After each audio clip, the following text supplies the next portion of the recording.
विपक्ष तो लगातार वोट चोरी के मुद्दे पर सरकार और चुनाव आयोग को घेर ही रहा है और अब बीजेपी के ही नेता वोट चोरी के दावे करने लगे हैं, जिससे एक तरफ विपक्ष के दावों को बल मिलता दिख रहा है तो वहीं बीजेपी की भी टेंशन बढ़ रही है।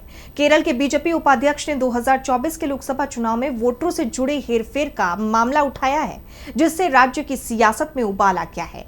तो क्या है पूरा मामला, जानेंगे इस रिपोर्ट में।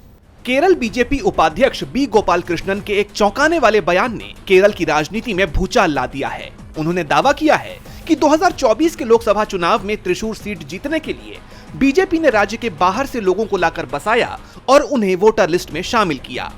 उन्होंने भविष्य में भी इस रणनीति को जारी रखने की बात कही है।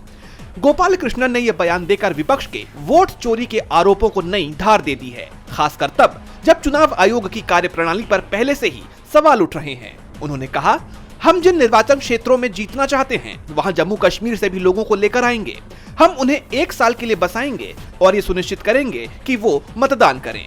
इस बयान पर मचे बवाल के बाद बीजेपी के राज्य सचिव MT रमेश ने सफाई पेश की है। उन्होंने कहा कि कानून के मुताबिक कोई भी भारतीय नागरिक 6 महीने से अधिक समय तक किसी भी स्थान पर रहकर वहां की वोटर लिस्ट में रजिस्ट्रेशन करवा सकता है। उन्होंने कहा कि त्रिशूर में कोई फर्जी मतदान नहीं हुआ है।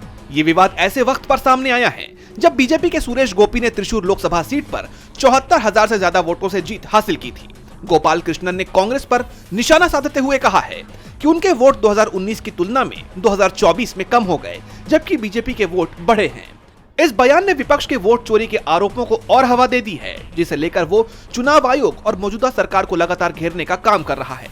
यानी अब विपक्ष के साथ साथ खुद बीजेपी के ही नेता अपने इन बयानों से विपक्ष के दावों को और बल देने का काम कर रहे हैं, जिसे लेकर बीजेपी की टेंशन और बढ़ गई है।